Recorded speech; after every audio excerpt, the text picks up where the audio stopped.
ಕವಿದ ಕಥೆಯು ಅರಗದಿಂದ ಕಥೆಯು ನಾನು ಅದೇ ಪರಿಮಳ ಹಳೆದು.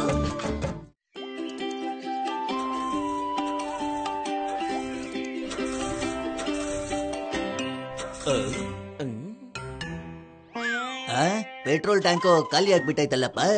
ಒಪ್ಪಿ, ನೀನು ಕಾರ್ನಲ್ಲಿರೋ ಎಲ್ಲಾ ಪೆಟ್ರೋಲ್ ಖಾಲಿ ಮಾಡ್ಬಿಟ್ಟಿದ್ಯಾ. ನಾನು ನಿನ್ ಮೇಲೆ ಭರವಸೆ ಇಟ್ಟು ಕಾರನ್ನ ಇಲ್ಲೇ ಬಿಟ್ಟಿದ್ದೆ, ಮತ್ತೆ ಕಾರಿನ ಕೀ ಕೂಡ ನಿನಗೆ ಕೊಟ್ಟು ಹೋಗಿದ್ದೆ. ನೀನ್ ನನ್ನ ಪೆಟ್ರೋಲ್ ವಾಪಸ್ ಕೊಡು. ಅಯ್ಯೋ, ನಾನಂತೂ ಈ ಕಾರ್ನ ಮುಟ್ಟೇ ಇಲ್ಲ. ಸುಳ್ಳು, ನಾನು ಪೂರ್ತಿ ಟ್ಯಾಂಕ್ ಅನ್ನ ಫಿಲ್ ಮಾಡಿಸಿದ್ದೆ. ಈಗ ನೋಡಿದ್ರೆ ಪೂರ್ತಿಯಾಗಿ ಖಾಲಿ ಆಗ್ಬಿಟ್ಟಿದೆ. ಹೇಳ್ತಿದ್ದೀನಲ್ವಾ, ನಾನೇನು ಮಾಡೇ ಇಲ್ಲ. ನೀನೇ ಮಾಡಿದ್ದು. ಇಲ್ಲ, ಮಾಡಿಲ್ಲ.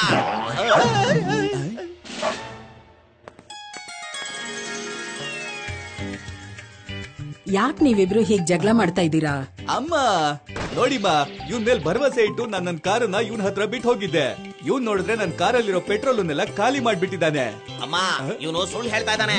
ನಾನಂತೂ ಇವನ್ ಕಾರನ್ನ ಮುಟ್ಟೇ ಇಲ್ಲ. ಹಾಗಾದ್ರೆ ನಾವೀಗ ತಿಳ್ಕೊಳ್ಳೇಬೇಕು ಪೆಟ್ರೋಲ್ ಎಲ್ಲಿ ಹೋಯ್ತು ಅಂತ. ಆದ್ರೆ ಅದ್ ಹೇಗಮ್ಮ? ಸ್ಟೋರಿಯಿಂದ. ಸ್ಟೋರಿಯಿಂದನಾ? ಅದ್ ಹೆಂಗೆ? ನೀನ್ ಮೊದ್ಲು ಕೇಳಿಸ್ಕೋ. ಹಾ ಅಮ್ಮ, ಹೇಳಿ ಹೇಳಿ, ನನಗಂತೂ ಸತ್ಯ ಗೊತ್ತಾಗ್ಬೇಕು. ಏನು story?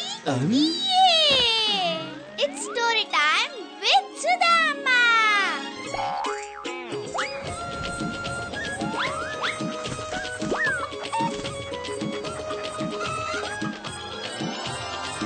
Where did it go?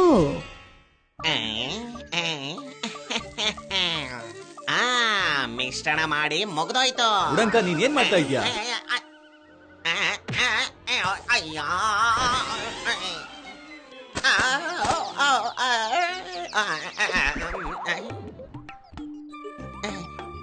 ಯಾರೋ? ಅಯ್ಯೋ, ಅಷ್ಟೊಂದ್ ಯಾಕಪ್ಪ ಹೆದರ್ಕೋತಾ ಇದ್ಯಾ? ಏನೋ ಕಳ್ತನ ಮಾಡಿರೋ ಹಾಗೆ. ಭಾಸ್ಕರ, ನೀನು ನನ್ನಿಂದ ಕಳ್ತಾನ? ನಾನ್ ಮಾಡಿಲ್ಲಪ್ಪ, ನನ್ನ ದುಡ್ಡಿನ ಮೇಲಾಣೆ. ನನಗ್ ಗೊತ್ತಿದೆ, ಅದಕ್ಕೆ ನಿನ್ ಹತ್ರ ಬಂದಿದ್ದು. ನನಗೊಂದು ಸಹಾಯ ಬೇಕಿತ್ತು. ಒಂದ್ ವೇಳೆ ಇವನೇನಾದ್ರೂ ನಾಣ್ಯ ಕೇಳಕ್ ಬಂದಿರ್ಬೋದಾ? ಅಯ್ಯೋ, ನನ್ನ ಹತ್ರ ಒಂದೇ ಒಂದ್ ನಯಾ ಪೈಸಾನು ಇಲ್ಲಪ್ಪ. ಮನಸ್ ಮಾಡಿದ್ರು ನನ್ನಿಂದ ಸಹಾಯ ಮಾಡೋದಿಕ್ಕಾಗಲ್ಲ. ಅಯ್ಯೋ, ಹೆದರ್ಕೋಬೇಡಪ್ಪ, ನಾಣ್ಯ ತಗೊಳ್ಳೋದಿಕ್ಕಲ್ಲ, ನಾಣ್ಯನ ಕೊಡಕ್ ಬಂದಿದ್ದೀನಿ. ಬೇಗ ಕೊಡೋ, ನನ್ನ ದುಡ್ಡಿನ ಮೇಲಾಣೆ.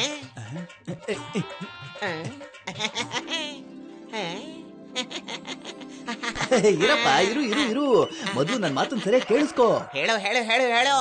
ಈಗ ನಾನು ತೀರ್ಥಯಾತ್ರೆಗೆ ಅಂತ ಹೋಗ್ತಾ ಇದ್ದೀನಿ. ಮತ್ತೆ ಕಳ್ಳರನ್ನ ಹೇಗ್ ನಂಬೋದಿಕ್ಕಾಗತ್ತೆ?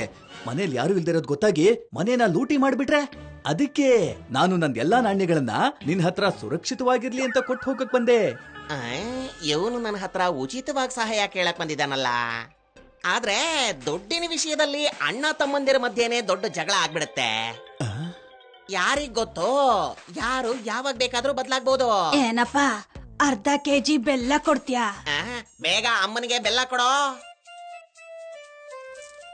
ತಗೊಳ್ಳಿ ನಿಮ್ಮ ಬೆಲ್ಲನ, ಹಾಗೆ ತಗೊಳ್ಳಿ ನಿಮ್ಮ ಚಿಲ್ಡ್ರೇನ.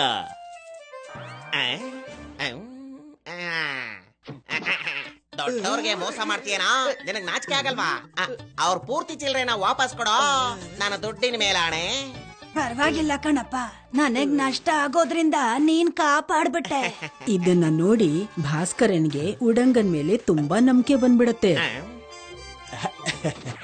ಹಾ ಗೆಳೆಯ, ನೀನಂತೂ ತುಂಬಾನೇ ಪ್ರಾಮಾಣಿಕ.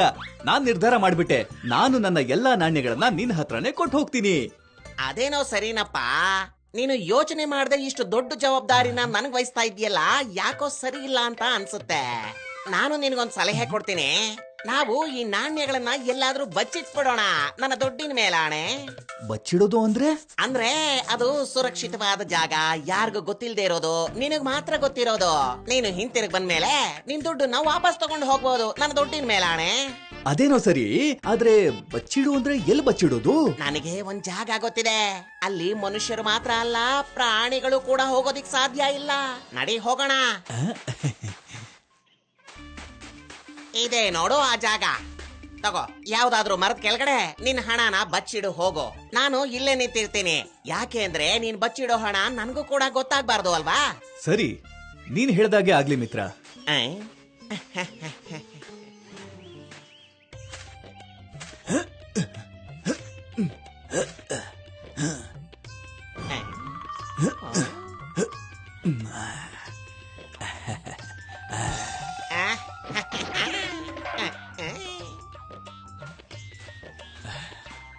ಕೆಲ್ಸ ಮುಗೀತು ಮಿತ್ರ. ಆ ಮರ ಯಾವುದು ಅಂತ ಚೆನ್ನಾಗಿ ನೆನ್ಪಿಟ್ಕೋ. ಯಾಕೆ ಅಂದ್ರೆ ನೀನು ಹಿಂತಿರುಗ್ ಬಂದ್ಮೇಲೆ ನೀನ್ ಅದನ್ನ ಎತ್ಕೋಬೇಕು ಅಲ್ವಾ? ಹಾ ನೆನ್ಪಿರುತ್ತೆ. 6 ತಿಂಗಳ ನಂತರ ಭಾಸ್ಕರ್ ತನ್ನ ಯಾತ್ರೆನೆಲ್ಲ ಮುಗಿಸ್ಕೊಂಡು ವಾಪಸ್ ಬಂದ.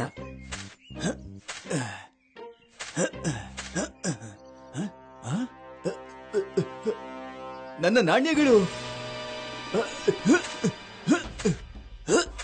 ನಾನು ಇಲ್ಲೇ ಇಟ್ಟಿದ್ನಲ್ಲ, ಎಲ್ಲಿ ಹೋಯ್ತು?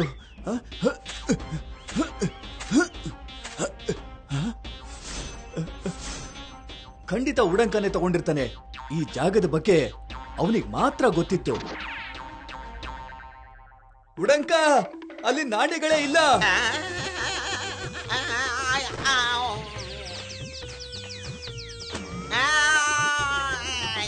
ನನ್ನ ನಾಣ್ಯಗಳು, ನನ್ನ ನಾಣ್ಯಗಳು! ಉಡಂಕ, ನನ್ನ ನಾಣ್ಯಗಳು ಎಲ್ಲಿ? ಅಯ್ಯೋ, ಯಾವ ನಾಣ್ಯನೋ? ಅದೇ ನಾಣ್ಯಗಳು. ನಾನು ಅವತ್ತು ಚೀಲದಲ್ಲಿ ಬಚ್ಚಿಟ್ಟಿದ್ನಲ್ಲ, ಯಾತ್ರೆಗೂ ಹೋಗೋದಕ್ಕೂ ಮೊದಲು. ಅಯ್ಯೋ, ಅದು ನನಗೆ ಹೆಂಗ್ ಗೊತ್ತಾಗ್ಬೇಕಪ್ಪ? ನಾನಂತೂ ಅದನ್ನ ನೋಡೇ ಇಲ್ವಲ್ಲ. ನೀನು ಯಾವ ಮರದ ಕೆಳಗಿಟ್ಟೆ ಅಂತ ನನಗೇನು ಗೊತ್ತಿದೆ? ನನ್ನ ದುಡ್ಡಿನ ಮೇಲೆ ಆಣೆ. ಹಾಗಿದ್ರೆ ನಾಣ್ಯಗಳೇನು ಮಾಯ ಆಗೋಯ್ತಾ? ಅಯ್ಯೋ, ನನಗೆ ಗೊತ್ತಿಲ್ಲ ಅಂತ ಹೇಳ್ದೆ ಅಲ್ವಾ? ಹೋಗ್ತಾ ಇರು ಸುಮ್ನೆ. ಉಡಂಕನಿಗೆ ಗೊತ್ತಿಲ್ಲ ಅಂತ ಹೇಳಿದ ತಕ್ಷಣ ಭಾಸ್ಕರನಿಗೆ ತುಂಬಾ ಬೇಜಾರಾಯ್ತು. ಆಗ ಅವನಿಗೆ ಮತ್ತೆ ಅದೇ ಅಜ್ಜಿ ಸಿಗ್ತಾಳೆ. ಉಡಂಕನ ಅಂಗಡಿಲ್ ಸಿಕ್ಕಿದ್ಲಲ್ಲ ಆ ಅಜ್ಜಿ. ಭಾಸ್ಕರ ನೊಂದ್ಕೊಂಡಿರೋದನ್ನ ನೋಡಿ ಆ ಅಜ್ಜಿ ಅವನ ಹತ್ರ ಹೋಗ್ತಾಳೆ. ಏನಾಯ್ತಪ್ಪ, ತುಂಬಾ ತಲೆ ಕೆಡಿಸ್ಕೊಂಡಿರೋ ತರ ಕಾಣಿಸ್ತಿದ್ಯಾ? ನಾನ್ ನಿಮ್ಗೆ ಏನು ಅಂತ ಹೇಳಮ್ಮ. ಅವನ ಎಲ್ಲಾ ಕಥೆನೂ ಕೇಳಿ ಆ ಅಜ್ಜಿ ಭಾಸ್ಕರನಿಗೆ ಸಹಾಯ ಮಾಡೋದಕ್ಕೆ ಮುಂದುವರಿತಾಳೆ.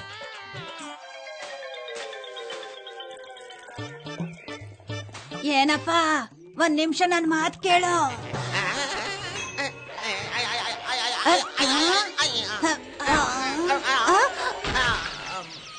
ಯಾಕಪ್ಪ ಬಿದ್ದು ಹೋಗ್ಬಿಟ್ಟೆ? ಅಯ್ಯೋ ಅಮ್ಮ, ಇದು ಬೀಳೋದಲ್ಲ, ಇದನ್ನ ಜಾರೋದು ಅಂತ ಹೇಳ್ತಾರೆ. ನನ್ನ ದುಡ್ಡಿನ ಮೇಲಾಣೆ. ಮೊದ್ಲು ನಿಮಗೆ ಏನ್ ಬೇಕೋ ಅದನ್ನ ಹೇಳಿ. ನನ್ನ ಮಗ ತೀರ್ಥ ಯಾತ್ರೆಗೆ ಅಂತ ಹೋಗಿದ್ದಾನೆ. ಇಷ್ಟು ತಿಂಗಳುಗಳಾದ್ರೂ ಇನ್ನೂ ವಾಪಸ್ಸೇ ಬಂದಿಲ್ಲ. ನನಗ್ ತುಂಬಾ ಚಿಂತೆ ಆಗ್ತಿದ್ಯಪ್ಪ. ನೀನು ತುಂಬಾ ನಂಬಿಕಸ್ತ, ಅದಕ್ಕೆ ನಿನ್ ಹತ್ರ ಬಂದಿದ್ದೀನಿ ನಾನು. ಹಾ, ಖಂಡಿತ ಹೇಳಿ. ನಾನ್ ನನ್ ಮಗನ್ನ ಹುಡ್ಕೋಕೆ ಅಂತ ಹೋಗ್ತಿದ್ದೀನಿ. ಅದಕ್ಕೆ ಈ ನಾಣ್ಯದ ಚೀಲನ ನಿನ್ ಹತ್ರ ಕೊಟ್ಬಿಟ್ಟು ಹೋಗೋಣ ಅಂತ ಬಂದಿದ್ದೀನಿ. ನಿನ್ನನ್ ಬಿಟ್ಟು ಬೇರೆ ಯಾರ ಮೇಲೂ ನಂಬಿಕೆ ಇಲ್ಲ ನನ್ಗೆ. ಆದ್ರೆ ಅಮ್ಮ, ನಾಣ್ಯಗಳ ವಿಷಯದಲ್ಲಿ ಅಣ್ಣ ತಮ್ಮಂದರ ಮಧ್ಯೆನೆ ಜಗಳ ಆಗತ್ತೆ, ನಿಮ್ಗೂ ಗೊತ್ತಿದೆ ಅಲ್ವಾ? ಯಾರಿಗ್ ಗೊತ್ತು ಯಾರು ಯಾವಾಗ ಬದ್ಲಾಗ್ತಾರೆ ಅಂತ. ಆದ್ರೆ ನೋಡಿ, ನನ್ನ ಹತ್ರ ಒಂದು ಒಳ್ಳೆ ಉಪಾಯ ಇದೆ. ಸರಿ, ನೀವು ನನ್ ಜೊತೆ ಬನ್ನಿ, ನನ್ನ ದುಡ್ಡಿನ ಮೇಲಾಣೆ. ಅಮ್ಮ, ನೀವು ಇಲ್ಲೇ ಯಾವ್ದಾದ್ರು ಮರದ ಕೆಳಗಡೆ ನಿಮ್ಮ ನಾಣ್ಯಗಳನ್ನ ಬಚ್ಚಿಡಿ, ತಗೊಳ್ಳಿ ಹೋಗಿ. ನೀವು ಅದನ್ನ ಬಚ್ಚಿಡೋದು ನಿಮಗ್ ಮಾತ್ರ ಗೊತ್ತಿರ್ಬೇಕು. ಮತ್ತೆ ಯಾವ ಮರ ಅಂತ ಚೆನ್ನಾಗಿ ನೆನ್ಪಿಟ್ಕೊಳ್ಳಿ, ಆಯ್ತಾ? ಅಲ್ಲಿವರೆಗೂ ನಾನು ಇಲ್ಲೇ ನಿಂತ್ಕೊಂಡಿರ್ತೀನಿ.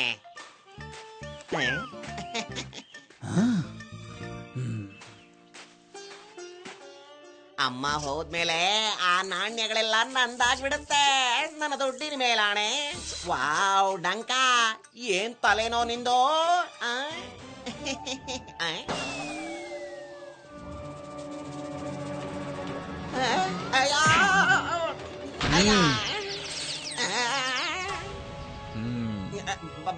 ಭಾಸ್ಕರ್, ನೀನಿಲ್ಲಿ? ಉಡಂಕ, ನೀನು ಇಂಥವನು ಅಂತ ನಾನು ಅನ್ಕೊಂಡಿರ್ಲಿಲ್ಲ. ನನಗ್ ಗೊತ್ತಾಗಿದೆ, ನನ್ನ ನಾಣ್ಯಗಳನ್ನ ತಗೊಂಡಿದ್ದು ನೀನೇ ಅಂತ. ನನ್ಗೆ ನನ್ನ ನಾಣ್ಯ ಕೊಟ್ಟು ಬಿಡು, ಇಲ್ದಿದ್ರೆ ನಾನು ಮಹಾರಾಜರಿಗೆ ದೂರನ್ನ ಕೊಡ್ತೇನೆ. ಮಹಾರಾಜರ ಹತ್ರ ಹೋಗ್ತೀನಿ ಅಂತ ಭಾಸ್ಕರ್ ಹೇಳಿದಾಗ ಉಡಂಕ ಭಯ ಪಡ್ತಾನೆ. ಆಗ ಉಡಂಕ ಮತ್ತೊಂದು ನಾಟಕ ಶುರು ಮಾಡ್ತಾನೆ. ಅಯ್ಯೋ, ಇಲ್ಲಪ್ಪ, ಮೊದ್ಲು ನನ್ನ ಮಾತನ್ ಕೇಳೋ ನನ್ನ ಸ್ನೇಹಿತ. ನೀನು ನಿನ್ನ ನಾಣ್ಯಗಳೆಲ್ಲ ಮರದ ಕೆಳಗಡೆಯಿಂದ ಮಾಯ ಆಗೋಗಿದೆ ಅಂತ ಹೇಳಿದಾಗ ನಾನು ಇಲ್ಲಿಗೆ ಬಂದಿದ್ದೆ. ಆಗ ನಿನ್ನ ನಾಣ್ಯಗಳು ತುಂಬಿದ್ದ ಆ ಚೀಲ ಒಂದು ಮರದ ಕೆಳಗಡೆ ನನಗ್ ಸಿಕ್ತಪ್ಪ. ಖಂಡಿತವಾಗ್ಲೂ ಇದು ಆ ಇಲಿಗಳ ಕೆಲ್ಸಾನೇ ಇರುತ್ತೆ. ಹೌದಾ? ಹಾ, ಇಲ್ಲಿದೆ ನೋಡು ನಿನ್ನ ನಾಣ್ಯಗಳ ಚೀಲ. ಅಯ್ಯೋ ಮಗನೇ, ನೀನು ತೀರ್ಥಯಾತ್ರೆಯಿಂದ ಯಾವಾಗ ಬಂದೆ? ನನ್ನ ಮಗ ಯಾಕಪ್ಪ ಇನ್ನೂ ವಾಪಸ್ ಬಂದಿಲ್ಲ? ಎಷ್ಟೊಂದ್ ದಿನ ಆಗೋಯ್ತು. ಅಮ್ಮ, ನಿಮ್ ಮಗ ಇನ್ನೇನು ಬರ್ಬಹುದು. ನೀವ್ ಚಿಂತೆ ಮಾಡ್ಬೇಡಿ, ನಾನು ಅವನನ್ನ ಭೇಟಿ ಮಾಡಿದ್ದೆ. ಹೌದಾ? ನೀನು ನನ್ನ ಯಾತ್ರೆ ಖರ್ಚನ್ನೇ ಉಳಿಸ್ಬಿಟ್ಯಪ್ಪ. ಈಗ ಈ ನಾಣ್ಯಗಳನ್ನ ನನ್ ಮಗ ಬರುವಾಗ ಸ್ವಾಗತಕ್ಕೋಸ್ಕರ ಖರ್ಚು ಮಾಡ್ತೀನಿ. ಇದೇನಾಯ್ತಪ್ಪ ನನ್ನ ದುಡ್ಡಿನ ಮೇಲಾಣೆ. ಈ ಸ್ಟೋರಿ ಹೇಗನ್ನಿಸ್ತು ಉಪ್ಪಿ? ನಿಮ್ಮ ಸ್ಟೋರಿಗಳಂತೂ ಯಾವಾಗ್ಲೂ ಸಖತ್ತಾಗೇ ಇರುತ್ತೆ ಅಮ್ಮ. ಮತ್ತೆ ಬೋಲಾರಂ ಹತ್ರ ತಗೊಂಡಿದ್ದ ಸ್ವೀಟ್ ಹೇಗಿತ್ತು?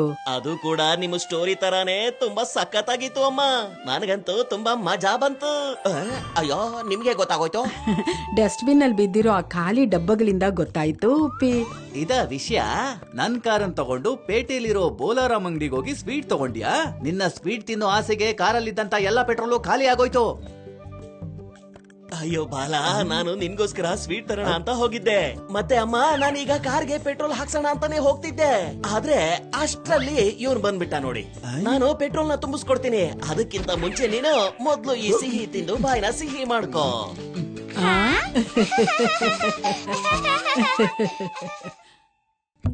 If you like this video, subscribe to our channel Murthy Media. ಮಾತು ಮಾತಲ್ಲಿ ತಕ್ಷಣ ಬೀಳುತ್ತೆ ಹನಿಯು, ಅದುವೆ ಪಿಸು ಮಾತಲ್ಲಿ ಸಂಪೂರ್ಣ ನಿಜವಾದ ಕಥೆನು ಹೇಳಲು ಬಂದೆ ಈಗ ಸಿಹಿ ಕಹಿ ರುಚಿಗಾಗಿ. ಮಗು ನಾನು ಚೂಟಿ ಅಜ್ಜಿ ಮುತ್ತಜ್ಜಿ, ಮಗು ನಾನು ಚೂಟಿ ಅಜ್ಜಿ ಮುತ್ತಜ್ಜಿ. ಕವಿದ ಕಥೆಯು ಅರಕದಿಂದ ಕಥೆಯು, ನಾನು ಅದೇ ಪರಿಮಳ ಹರಿದು. ಕಿಂಚಿತ್ತು ಮಾತಲ್ಲಿ ಕಟು ಸತ್ಯ ಹೇಳ್ತೀನಿ, ಗಾಳಿ ಆಗಿ ಬೀಸಿ ಒಂದು ಕಿಟಕಿ ತೆರಿತೀನಿ. ಬೆರಳನ್ನು ಹಿಡಿದು ಜೊತೆಯಾಗಿ ನಡೆವೆ, ದಟ್ಟಣೆಯ ಕತ್ತಲಲ್ಲಿ ಮಿಸುಕಾಗಿ ಉರಿವೆ. ಅಂಗಳದ ಮಣ್ಣಲ್ಲಿ ಪರಿಮಳ ಮನದಲ್ಲಿ ಕವಿದ ಕಥೆ.